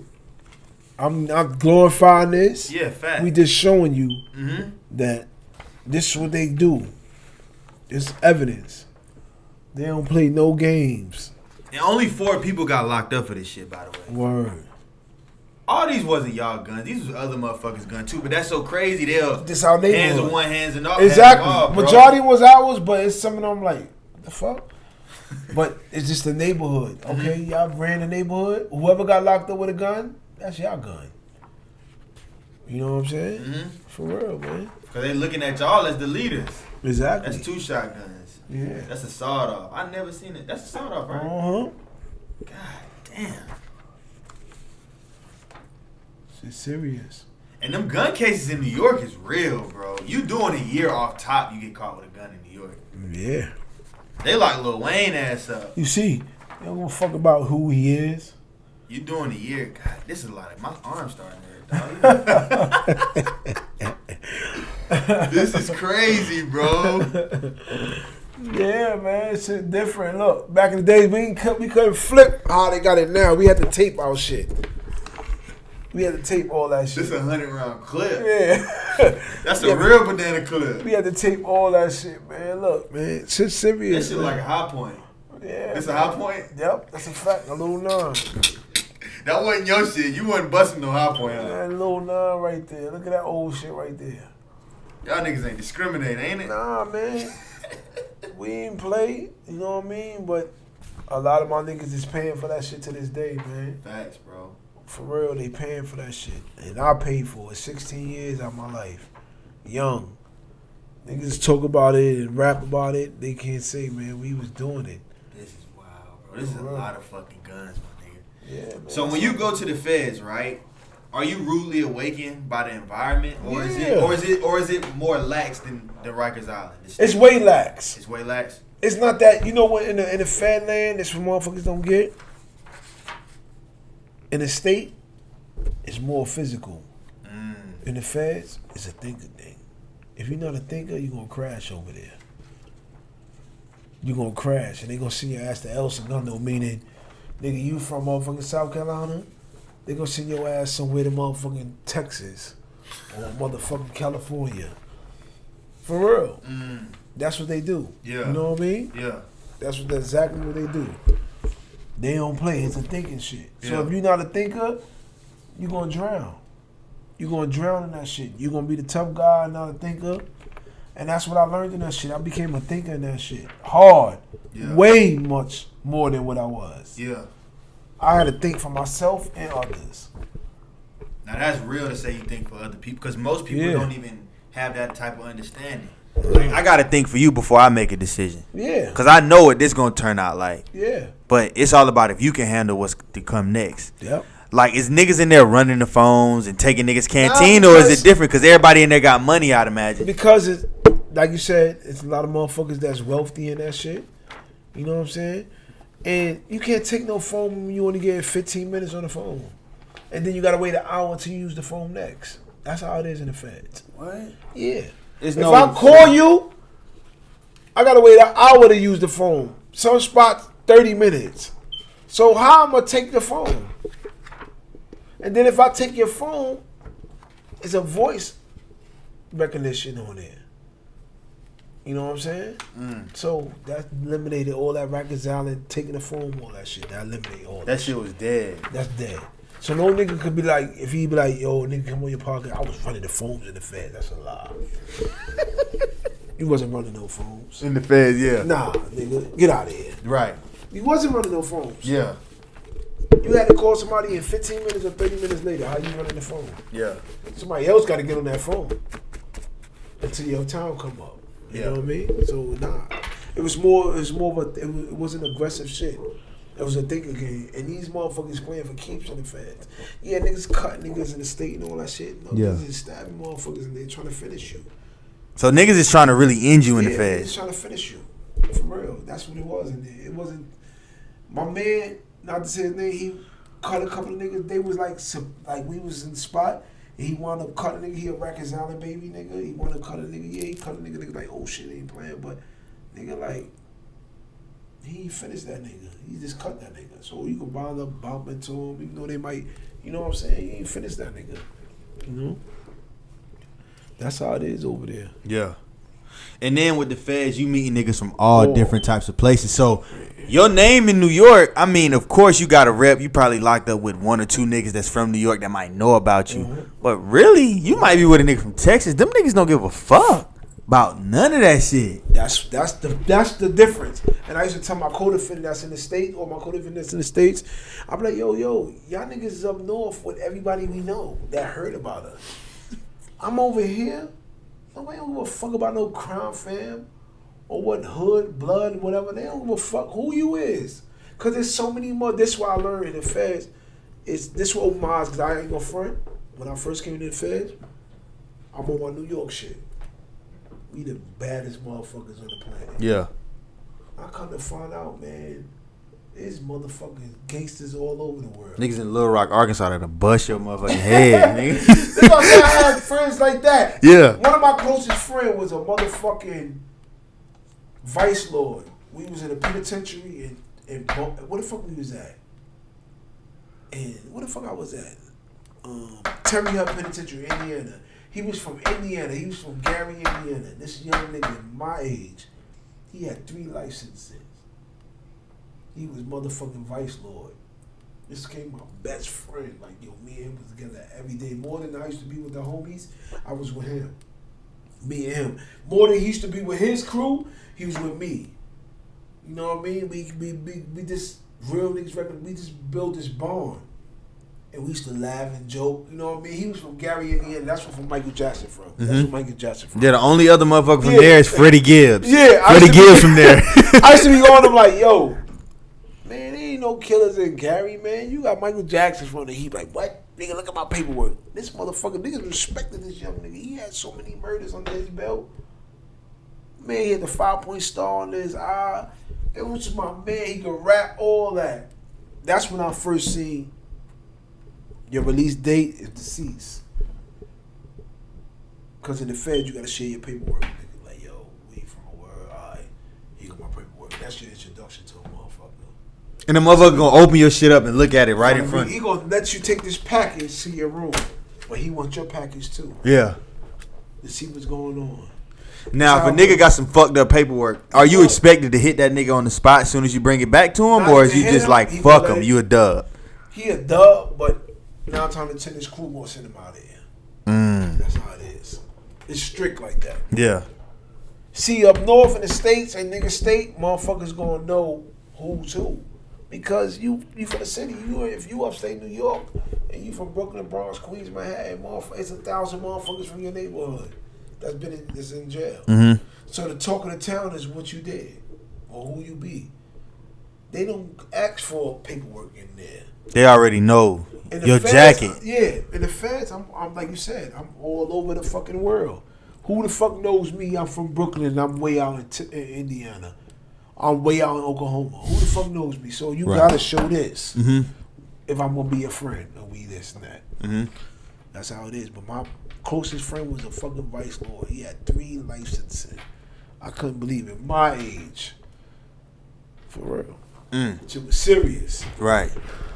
Word. That's crazy as fuck, bro. 3 life sentences. What was that nigga mindset? Knowing he had that type of time. Yo, but used to fuck me up with him. He was acting like he was cool. I said, like, yo, his name was Sneak. I'm like, yo, Sneak. Oh, this nigga should be telling jokes. He's a funny motherfucker. Play basketball with me. We go work out, run the track. He like, yo, what the fuck it is, what it is, Keys. But I'm feeling sorry for the nigga. Like, yo, do you mourn? I don't know. He probably can mourn. But he ain't never showed no bullshit with him and all that. Damn. Yeah, we back. So you was talking about the feds, bro. Yeah. Now, talk about when you caught that time. Like the moment the judge smacked that motherfucking gavel and gave you that time. What was going through your head and how did you feel in that moment? At that moment, you know what's crazy? That I mainly was scared about my daughter not growing up because my oldest daughter was born. Mm-hmm. Like a week after I got locked up. You know what I mean? I was mainly scared about that and losing people, mainly my moms. Yeah. That's a long time. Me personally, I gotta handle what it is. You know what I mean? So that's what was going through my mind when he's like, yo, you got... See, in the feds, they don't give you 18 years. They give you months. So you got to go back to your cell and add up the amount of Exactly. money. That's weird as fuck. That's weird as hell. So he was like, we sentenced you, Mr. Kareem Quarterbaum, to 216 months. I'm like, 216 months? Damn, 260 months sound all right. Like, you know what I mean? I really don't know. But when I went back and my lawyer came, he like, yo, because I'm thinking, my lawyer said, yo, you can get either 15 or 18 years because I ain't have no record. So I'm like, he probably give me the 15. I think I can knock that out. You know what I'm saying? That nigga said, man, 260 months is 18 years flat. I'm like, yo, how much time you do over that? He like, I do 15 and a half, but I wound up getting in trouble a couple of times. So they take good time from me, so that's what made me do the 16 flat. You know what I mean? So my main focus, no lie, I'm not worrying about jail and all that shit because it is what it is at that time. You know what I mean? Like, yo, I've been to Rikers Island. What the fuck happened this shit? You know what I mean? And then I was already into... I got sentenced 2 years later, so I was already into my jail mode. It is what it is. I gotta live here. I'm 2 years in jail, eating this, tuna mac, all that. It is what it is. My main focus is like, I hope I don't lose my moms. You know what I mean? That's a long time. To be a long fucking time. You know what I mean? Then is my daughter gonna resent me? Like, I don't know this nigga. You know what I mean? That's what really was going through my mind when he really hit me with that shit. Damn. I'd imagine though, bro. That was really going through my mind. And then you still young. You still a kid. Exactly. You still a kid, bro. So I went in 19. They gave me the time like 21. Yeah. Because I laid up fighting the case. Mm-hmm. So they gave me the time like 21 years old. And I'd imagine, you know, it probably wasn't as hard because, like you said, you had already knew this is what came with it and this is what's destined with this lifestyle. Yep. Everybody I know around me done been to jail. Yep. My co-defendants are my best friends. Mm-hmm. Exactly. You know what I'm saying? So It's like all or nothing. Like, fuck it. Exactly. I just didn't think I would get all that time. Not at one time. In my first bid. That's crazy. You know what I mean? Yeah. My first bid, I never thought I would get 18 years. 5, 6, 7, 8 years. But to get 18 years, 2 more years is motherfucking 20 years. Yeah. And I was 19 when I went to jail, so you gave me a year less than what I lived on the planet. Mm-hmm. You know what I mean? Mm-hmm. Yeah. So do you think if you went to New York Department of Corrections versus the feds, it would have been different?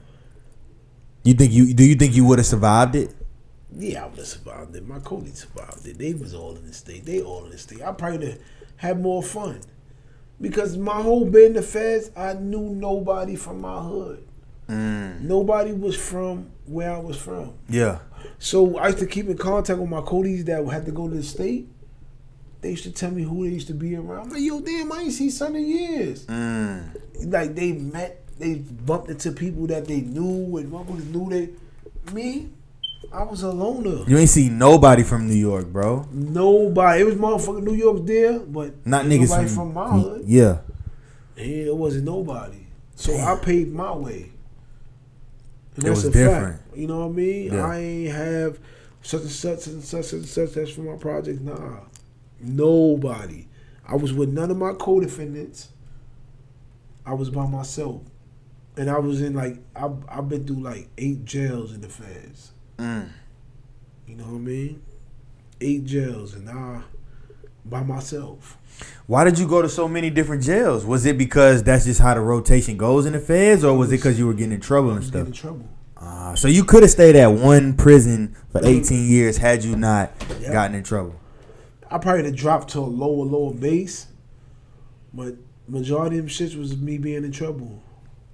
Like my first spot, I was in New York. I was upstate New York, the sweetest jail ever in the feds. The motherfuckers will hear this, Otisville, New York.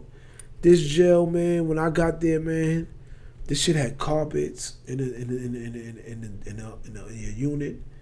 This shit had in the chow hall. The food was so good. They had ice cream machines. Like this what fucked me up with the feds. Like, yo, this jail. This was, and I was only 45 minutes. My mother was coming up every week. I was only 45 minutes from New York. From the town. So that was the best spot I was at. That was the best. You probably spot. ain't had to fight. Yo, it was a sweet spot, man. And I took advantage of the shit because I was young. I'm in my gang mode. We was wilding. Niggas bulletproof. You know what I mean? We was bloody. I'm blood then. I'm all the way. Yeah, you that nigga wildin', now. Yeah. Wilding. Yeah. We was doing so much in my old heads that was cool with me. That was from New York and all that. They used to always tell me like, yo, because they already been in jail 10, 20 years. They like, yo, you gonna fuck this spot up. You know how many motherfuckers trying to get to this spot? Like, yo, from the city, that's from, you know what I mean, the 5 boroughs, this the closest spot that we gonna have to New York. You gonna fuck this shit up. I ain't even hit them. I was going to the box every other month, fighting. This, that. The homies, we doing this, taking people's shit. We treating this shit like Rikers Island. Because it was so sweet. So sweet, yeah. And we bloods. It was so fucking sweet, man. We was treating it. They used to pull me up because they fuck with me like, you see how you said, yo, I got this gravity. They used to fuck me like, yo, you all right, man. You bugging. How much time you got, Keys? I'm like, yo, I got motherfucking 18 years. Dog, these niggas that you running with, they got 5. They going home soon. You got a long time in here. You want to stay close to home. Yeah. And then we went out there, out the other, man. I wound up getting in some trouble. Almost getting stabbed in the yard. We were throwing weights places. It was crazy. And them niggas sent me all the way to motherfucking Indiana Penitentiary. The Max Penitentiary. You don't want to go to the penitentiaries in the Fed. That's where it's going down. It's strict. They sent me there. Food nasty. It's strict. No games playing. Like, this is the real gladiator school. Yeah. And I was lost when I got there. Like, what the fuck? And then they sent me to Indiana. I never been on a plane in my life until I was in the feds. That's. So it was a bittersweet moment. Like, damn, I'm looking at places I never seen before. Up, yeah. Shackled up on my feet, and I'm flying ahead. This spot. That's how they move you. Especially when you're moving far away. You take a bus somewhere, you get on the plane. That's how it is. Do you go to a regular airport or a private jet You go airport? to a motherfucking airport. But they got a place where the feds, where they move it. Yeah. That was my first time on the plane, man. Damn. Them niggas ain't giving you water and shit on the plane. They give you water, but you shackled, so you gotta remember, you got the shackle around you, boom. You got the shackle in your feet. The stewardess don't come around with snacks and shit? Man, the stewardess, the fucking FBI agents. You like this. They come around with a snack box with crackers, a sandwich, and you like this eating. This how you gotta eat on the plane. Yeah. You shackled up. You like this. Water. You know, that's how you doing, dog. So do they tell you where you going, or they like, nigga, you going somewhere? You going somewhere. If you cool. Like I was cool, and I see certain police, I'm like, yo, come on, where I'm going, man. They don't post to tell you because they on something. This the mafia. This the movies you see with federal movies and all that. Where motherfuckers break people out. We ain't got no money like that to stop a bus and everybody get down, kill and pull a motherfucking drug. That ain't us, but that's how they on. That's their mindset. Cause stick it like that could happen. Yeah. If L Chop on them really wanna, you see how they bringing him. Mm-hmm. Bulletproof everything. Mm-hmm. Cause nigga money so long, nigga be like, yo man, El Chapo saying, remember I forgot what movie that was where all the gang members were trying to break out somebody. He's like, yo, I'll give $100 million to somebody to break me out. I forgot what movie it was. I think it was Narcos. Was it Narcos? Nah, it wasn't Narcos. It was a good movie, man. Somebody I know. He's like, yo, I'll give you $100 million. All the gang members in LA was trying to get him out. I know what you're talking about. They was shooting the shit. They was trying to get him out, but that's how the feds is. They just thinking that. So you don't post to know when you going. Nigga, get on the bus, you out of here. When you get there, you'll know. But you know, niggas, you know, this is jail. Niggas ain't going, you know, like get swag, whatever. No, where I'm going, man. I ain't. What the fuck? I can't call nobody. They cut your phones off.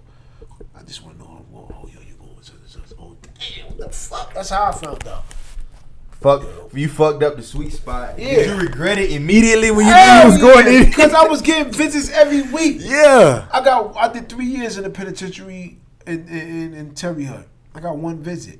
But I told my mother don't come because she got to fly out there. She's spending mad money to come visit me for motherfucking a day. $500-$600. You know, How long were the visits? 8 hours. But still, yeah, $600-$700 to come see me when she was coming to see me getting up 45 minutes to motherfucking New York jail up north to see me every week. Come on, it was sweet. You know what I mean? So I fucked that shit up, man. Yeah, I fucked that spot up just because I was. But after that, that shit grew me into a man. Yeah. When I went to the penitentiary. It turned me to the young, naive Keys to a grown-ass man. Because of them pens, they not playing. It's kill mode. Everybody in there got, like I said, my man had life. Everybody, majority of motherfuckers had life. It's kill mode. So I got to be a grown man. I can't be 23 years old in this spot or 25. I got to be on grown man time. Because niggas not tolerating no disrespect. You know what I'm saying? Mm-hmm. That's how it was. It turned me into a whole different person. Mm-hmm. To the man I am today. Because Right. I did that, and then I went to another penitentiary. Which one was worse? The first one or the second one? The first one. The second one was cool. It got worse after I left. All right. The first one I went to Terry Hill Penitentiary. Then the second one I went to Canaan Penitentiary. They just opened that penitentiary, so it wasn't so reckless. Now that shit is the truth. Motherfuckers say they in Canaan, motherfuckers about something. You know what I'm saying? Mm-hmm. Or, so, when did you start like really working out and shit? Because I saw old pictures of you back in the day, dog. You was little as hell, man. You come home big as shit. Like, when you started working out, bro? man. And what made you start? Like, what was it? Was it boredom? It was boredom, but it was my man named Nitty. He used to be, I used to see how the police used to be on him with MDC. He used to always take his shirt off and get behind the stairs and do pull-ups. I used to watch him. This is my man. They used to be all like mesmerized by them, the CO bitches. I'm like, damn, this nigga, man. He walk around, shirt off, all that shit. I'm like, Right. yo, I gotta get my shit up. So I tell that nigga one day we in the cell, tell him like, yo, I want to work out, man. You know, I never been on that shit because my co-defendant, the oldest one, he used to try to get us to work out, and I used to pull out my hammer like, fuck I'm working out for? Who the fuck want to box with this? This how I was on it back Right, then. right. You know what I mean? Fuck I'm working out. I'm skinny, smoke my weed, whatever. I can't breathe. I can't run a track mill. I smoke Newport's 100, but this joint right here, come on, who the fuck want to box with this? So that was my mind frame in the city. Yeah. So now I'm in jail. I don't got all that. It's about, and I'm seeing how the bitches used to be on him and all that. And he was my man. He always take his shirt off. So and when we get to that, I'm gonna tell you a story when he see me after a while.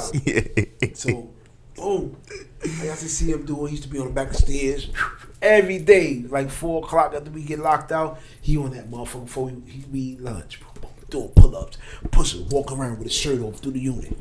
And I used to see that bitch. It was a nice couple of CO bitches. They used to be on that nigga like, Nitty, what are you doing, Nitty? I was like, yo, fuck that. I'm gonna get my shit up. So I went back there with him one day. I couldn't do 2 pull-ups. He's like, listen, he used to help me with my feet. I do 2 pull-ups. He's like, you gonna do 10 sets of 2s. Word. 2 pull-ups, 2 dips. That's all I could do. That's how fucked up I was. Yeah. Because I nigga been drinking, smoking, fucking. Nigga ain't work out in town. And that's when it started, like 2001, 2002. And yo, me doing that shit constantly, I was doing 4s, 5s, 10s. Turned you into an animal. Word. Yeah. For real, homie. Like, constantly. Then they sent me to a jail with weights, Otisville. It was over. You turned up then. It was over. You I took ain't what never you lift weights in my life. Yeah.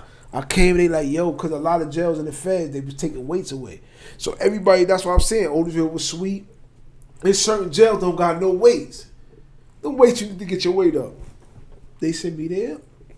You know, they took my mans, they took me around. It was the weight pal. I'm seeing all the weights. I'm like, damn, I'm going to get my weight up here. And that's what it was. My shit, man, my mother used to come and see me like, yo, stop. My shit grew so big, son. I got so big so quick.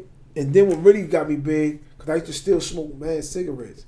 They start taking the cigarettes away from us. Motherfuckers was still sneaking, but I was like, man, I'm not doing that sneaking shit. Gotta be like this. I'm not doing that shit. I'm just gonna stop. I really don't need the shits. Once I stopped smoking cigarettes, I blew up. Because cigarettes down your metabolism, meaning you don't be wanting to eat. If you smoke something on it, you ain't thinking about food. And that's what it was. I might smoke Black & Mild cigarettes, and I ain't even thinking that I ain't eat all day. I'm just chilling smoking. It kills that shit. Yeah, it kills your appetite. Exactly. Mm-hmm. But once I stopped, I was hungry like a motherfucker. So now I'm working out. Because I was working out smoking. I was defeating the purpose. Now I'm working out and I stopped smoking. They took the cigarettes. Blew up. Man, my shit got crazy, man. And it was on. I used to go to different jails. Hey, yo, that nigga Big Keys here. I like you from Kezo to Big Keys. Yeah. Yo, this nigga got a chest out this world. I'm coming here, showing out, lifting everything. Smacking niggas. Yeah, exactly, like, yeah, Keys here. For real. What? They got 100 dump pound I'm curling. I was kissing fronting. the motherfucker. Yeah. Pull up bar. I'm out there now. Because I started with this. I'm out there with my shirt on. Like, dude. Yeah. Long story short, I wound up bumping to him. My man, he went home. He was short. Yeah. That started me working out. He went home. I bumped into him like 10 years later. He caught a violation. He comes to the jail where I was at. I'm in Pennsylvania jail. I don't know how he wound up in this jail. So I'm walking down the stairs. My shit crazy. He just getting there, so he got his barrel and all that. So he coming up the stairs. So he stopped. I stopped. He like, Kezo? I'm like, Nitty? He like, man, what the fuck? I'm killing him right now, right? You know what I mean? He's still big though at this time? He been home. Yeah. My shit looking like He-Man. Yeah. He like, yo, what the fuck? Yo, you big as hell. I'm like, yeah, nigga. It's lit. Yeah, what's up? I remember you was that nigga. I'm peeling shot at the top. Like, I'm peeling and I'm tatted out now. I ain't have no tattoos when I went to jail. Yeah. I'm tattooed arm, sleeve, chest, back, all that from jail. I'm like, nigga, yeah, this me. I'm fronting on them. We play basketball. I'm taking my shirt off. You fucking the bitches now. Now speaking of the bitches and shit, did you ever fuck a? Yo, I was scared. I'm gonna keep it real with you with everything. You a real nigga, man. I was scared. You a real nigga, man. Keeping it real like that, cause in this jail I was in, and niggas, it was this one bitch on me, hard, man. She was on me. She wound up fucking another nigga and wound up getting locked up. That's how fucked up it was. I missed that bullet. But she was on me. Like, I used to come from I was steady in our unit. So the shower used to be right next to her office. Yeah. So when I come from the morning doing my visits, my workout, she used to be right there. So I come out, my towel around me, shirt off, just the front on her. Yeah. I go in my cell. She used to come in my cell while I'm like lotioning up and want to talk. Like, come on, mom. What are you doing? Was she bad? She was, no, but she was I'm in jail. I've been in jail about like 11 years at the time. So you itching. She was cute in the face. She was chubby white chick. Yeah. But she was cute in the face, and she used to talk about me, talk this and that. But what I was scared of is a gang intelligent police for every jail. They call SIS. You know what I mean? They mainly focus on gang people. Her husband was the gang leader. So I was thinking he was the SIS leader? Yeah, he was the leader. Oh shit. I knew him because he used to call me every time something go down with the homies or anything. Quarterback come to the motherfucking lieutenant office. It'd be him. He'd be sitting there, suited out. Yo, what's going on? What the fuck? Why you can't stop this? Like, yo, I'm gonna put you in a box or something. Like, he was that main motherfucker. That was her husband. He must have been dicking her down, right? He was a dweeb looking, nerd looking motherfucker. I thought he was trying to set me up because she was coming on to me too hard, and I was curving it. And my man's them seeing it, like, yo, you ain't fucking up. Son, yo, Keys, she's on you. She bought me a red flag, all this type of shit. She used to be doing wild shit that I'm like, yo, what the fuck? Talk to me all day. Like, let me do certain shit that motherfuckers don't supposed to do, all that. But I was scared. I'm like, nah, I'm not fucking with her. So that's such and such wife. They know that, but man, she on you.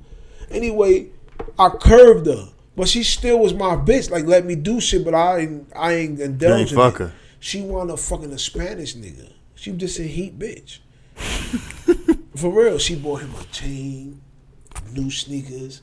So don't you know about like a month later, man, the motherfucking federal agents came and walked her off the compound, booked him.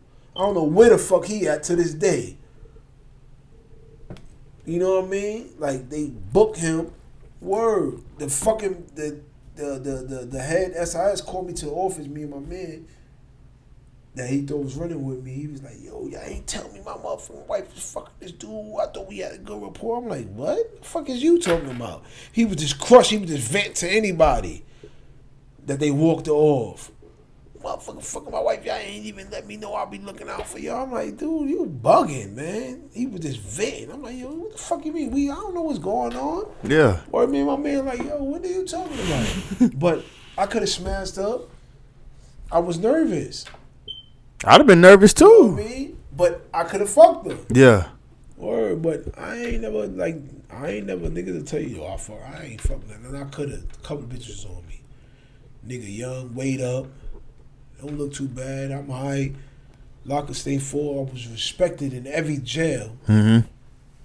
Ain't no nigga could say I was respected in every 8 jails I ran it. Yeah. And that shit go a long way with the CEOs because they people too. Yeah, they people too. They peep that like, okay, I like how you carry yourself. I like the respect you got and shit like that. So talk about when you came home, bro. Like, what was that like when they opened the motherfucking gates and you came home, bro? The best feeling in the world, man. Like a nigga being born again. Seeing my moms, like, they put the came. I got let go from Ohio jail, in a jail in Ohio. So my moms and them supposed to came and got me, but I told them, nah, I want to ride the bus. They gave me a Greyhound ticket. I just want to embrace the world. Like, I've been going 16 years. So I rode the bus. They meet me in 40 Deuce, Times Square. I rode the bus, took that all in and all that shit, but it's nice. I get there, my mom's and my father was there. Only 2 people. Out of all the shit you did. All the trouble I caused them and all that, them 2. They don't even fuck with each other. I saw that picture too, bro. Yeah, when I'm hugging them. I saw that, bro. And all that. You know what I mean? That. I got my mother hugged up, jumped up. That was my first picture home. My pops there. It was the best feeling in the world, man. Or the best feeling. Like, damn, I'm finally home. Yeah. My mother was so happy because she did that whole bed with me. Every visit. Seeing her only son in jail. Growing up. You know what I mean? Word. So that was like the best feeling coming home from that shit. Yeah. Word. That's dope, bro. Now, seeing the world, how much it had changed. Seeing cell phones, seeing the way cars look and shit. Did it get you overwhelmed? It got me plenty overwhelmed. I just wanted to indulge in everything. gangster. You just wanted to indulge in everything. I got to get my hands in. And I got to get me an iPhone. My wife was here. She'll tell you like, she's still to the like, yo. I adapted to my case manager that was in the halfway house. She was like, yo, Quartermom, calm down. Like, yo, I adapted to the world easily because I waited for this. You know how motherfuckers be miserable or take years to get to adapt to the world? I adapt to this shit quick. She said that scared her because if I adapt to the world, I'll get back into my bullshit. But she don't know I've been waiting for years for this. I used to keep all the young homies with me and spin the track and ask questions. Bro, you know what's wild?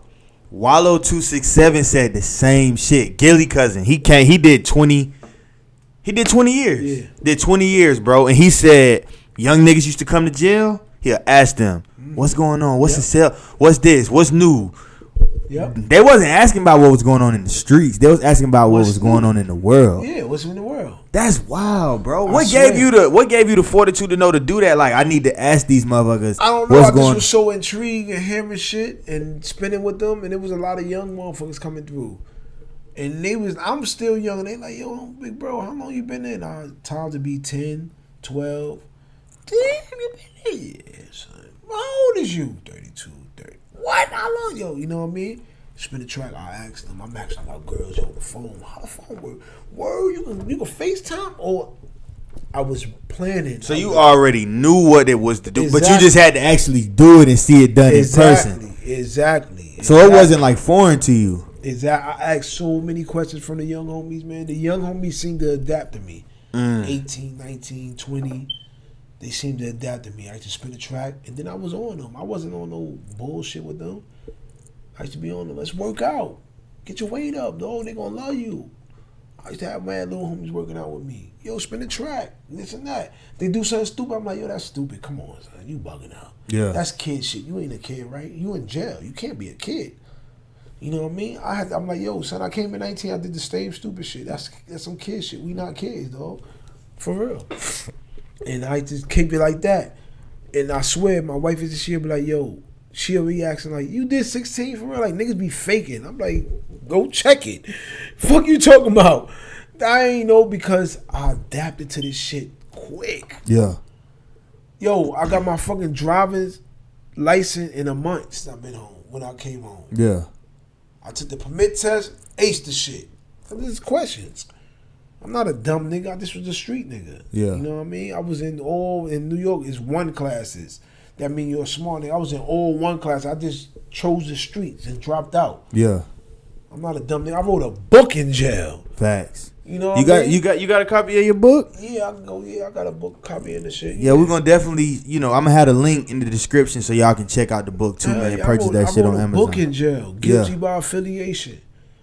Meaning, you know what I mean? Y'all motherfuckers, that people, if you got a man that's a part of something and he doing something with anything, if you with him and all that, you just as guilty as he is. Hands on one, hands of all. That's what happened to me. Facts. Yeah, I'm telling you. Had nothing to do with that shit, bro. I got locked up. Hell yeah, son. You guilty by affiliation. And that's what my book is about. Mm-hmm. You know What prompted you to want to write that book, bro? I read so many black novels, black history. I think I've read so many books over the 16 years, man. Not just black books. I've read all the Malcolm X, the Willie Lynch theories. I read so many books, the 48 Powers, 50 Joint, the 50 Powers. I read everything, man. And I used to sit back, especially with the black books, like, damn, man, I can write this shit. So I was in the penitentiary, and we used to be locked down so much time because shit going down, 2 months, 3 months. Like, we locked in our cell, and this is how we used to do in the pen. We used to have a bag for lockdown. We'd go to the store, buy our stuff, but we'd put all type of tunas, shit that you can cook because we can't get out. Tunas, crackers. If motherfuckers got book, I won't even read the books. I'll just pack them up in my locker. Because I know when that time come, I got food and I got books. So you kept a stash for... Exactly. I read so many books. I had a Sully from BA. I read so many books. So I sat on my desk one day. We locked down. And I just started writing shit.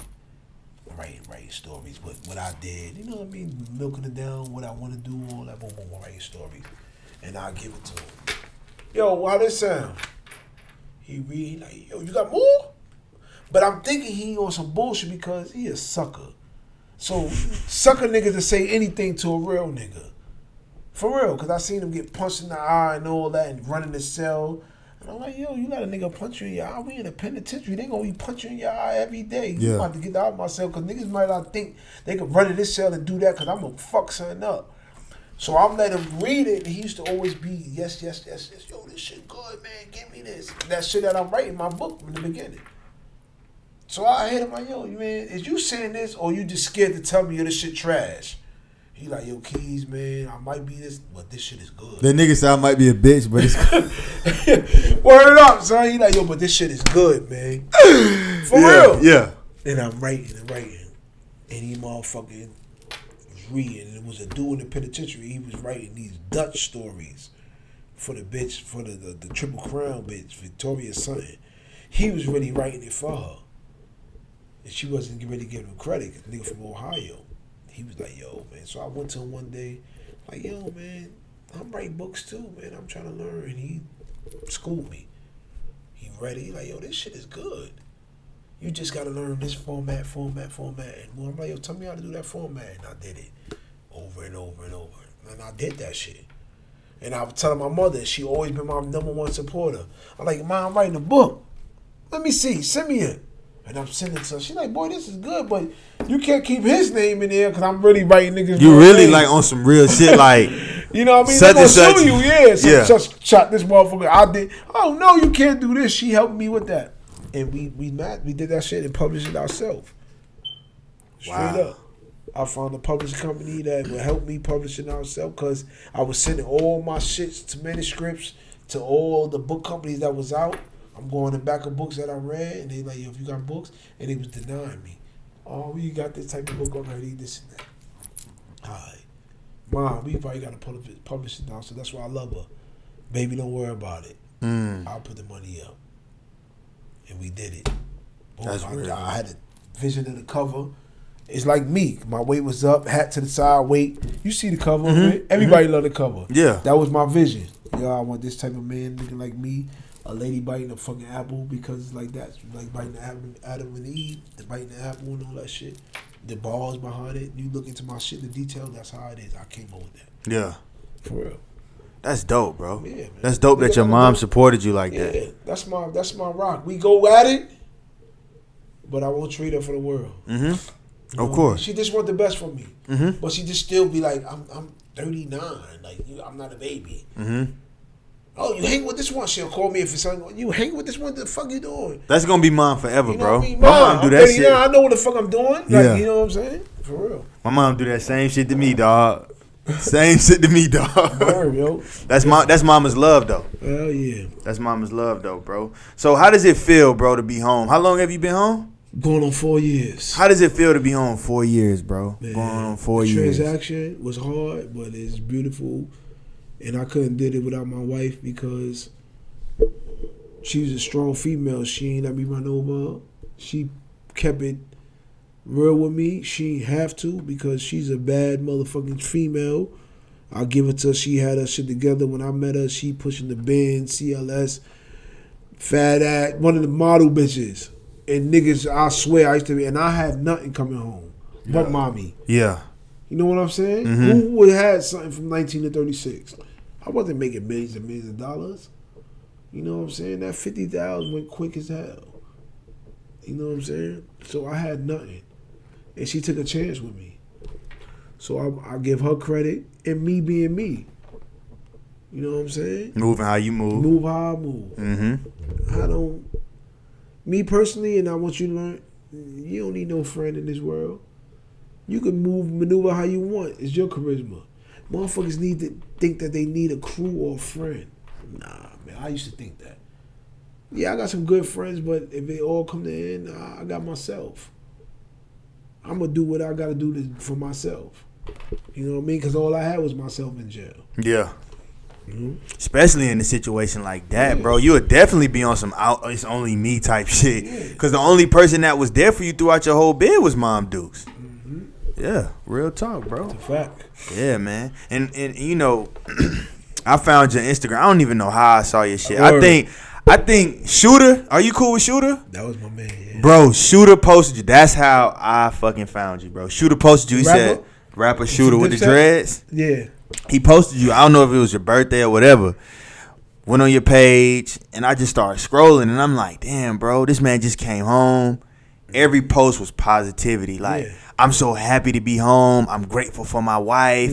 Happy birthday, baby. You changed my life. Yep. And then you would post, then I see pictures of you in the feds. Yep. I'm like, damn, look where this man came from. You was little as hell. Now you big as fuck. I just got to see like your transition over the few years, and I'm like, damn, he doing good. He home. Like, you know, he ain't out here bitter like fuck niggas. And I was just like, damn, bro, this is a dope ass dude, and I don't even know him. And it's like he gets so much love from people on his Instagram, like all his homies, all the females, like whoever. Got rap niggas shouting you out, and I'm like, this dude must be a good dude, man. Let me follow him. And then every time I see you post, it'll be either some positivity or some jewels for the youth. Yep. Like, y'all niggas stay out of jail, bro. Look what I done been through. But see, the thing is, when niggas first come home from prison, all niggas talk like that. But then they go right back to their bullshit. Ever since I've been following you, it's been consistent, bro. It's been consistent, bro. You know what I'm saying? And I was like, damn, I gotta reach out to bro and do an interview with this nigga, man. I damn sure stuck to it. I had to reach out to you to do an interview, man. Because more than anything, bro, I wanted to, you know, get into your mindset, bro. Like, what is it like to be somebody coming home from prison, from all of that time in the feds, going at that young of an age, to coming home now and doing positive shit, you know, having a family. Like, how is that? You know, I had to find that out first. And then I also wanted to, you know, just document the positive shit you had going on. You wrote a book, and you came home and stayed home. Yep. You know what I mean? So with me reaching out to you, bro, you was kind of nervous. You like, who the fuck is this nigga? Why is you reaching out to me? You know what I'm saying? Like, what the fuck you want with you was me? like, I ain't no rapper, beloved. Like, why you want to reach out to me? Exactly. But I was like, and then when I explained it to you, you was like, okay. Yeah, that's a fact. That's I exact see words I said. I'm like, yo, I ain't no rapper or none of them niggas. Like, why you reaching? I know the podcast is popping. But when you explain it to me and let me read and let me see your shit, and you had a couple of your friends and all that shit, I'm like, oh, I dig what son trying to do. That's what's up, man. You know what I mean? He ain't glorifying, oh, he was the big homie or he was blood or this and that. Nah, he glorifying that my transition from being in jail, doing all that time at a young age, to coming into this world, you know what I mean? And adapting how I'm adapting to life. It's not easy, you know what I mean? But I'm built for all that shit. Because I've been built for it from a young age, coming home, you know what I mean? So what I'm doing in my life, it just molded me into the better man that I am already. You know what I'm saying? Got a family. I'm married. Like, you know what I'm saying? I'm really married. I got my newborn. She's 2, you know what I mean? I got my family and all that shit, my wife. And even me leaving from New York to come out here, it just showing that, like, my discipline is the realest. And that's what my wife get about me. My discipline is the realest. She like, this nigga discipline. It's crazy, but that came from jail. I got to discipline myself. If we don't got discipline as a man, we gonna fail for everything. We gonna fall for anything. You gotta have some type of discipline. Yeah, that's all it is, son. I discipline myself, son. Especially to be successful. Yeah, I discipline myself. Yeah, trust me. This fucking life that it's hard, but I discipline myself because I'm like, it gotta get better.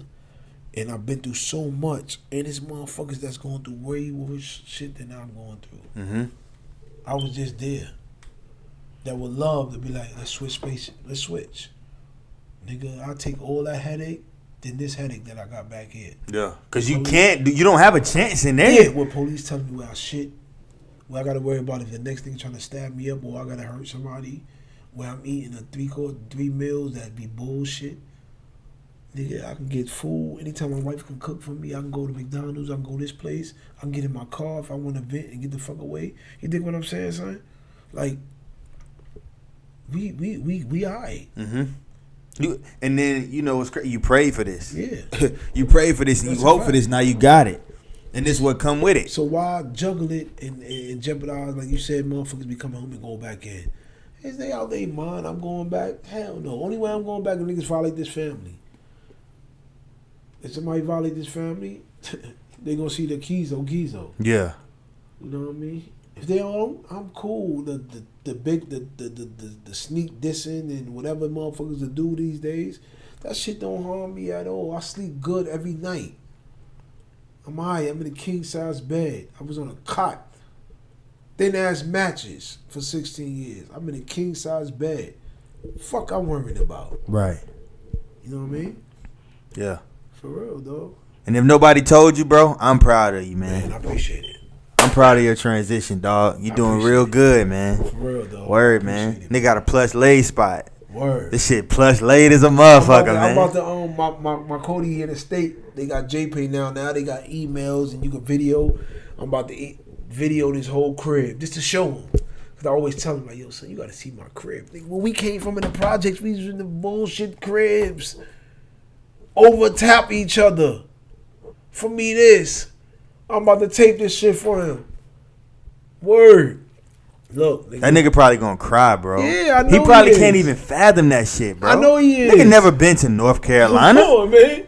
Nigga had 3 bedrooms, 3 bathrooms, upstairs, downstairs, a backyard. Nigga ain't have that. Nigga ain't never seen a flat screen. You know? That's what I just broke. I just bought that one. I got the broke one. I just broke the first one because I don't really know about flat screen. So my wife told me it was a bug, so they scared of bugs and all that. I done been with rats in the basement and all that in the jail.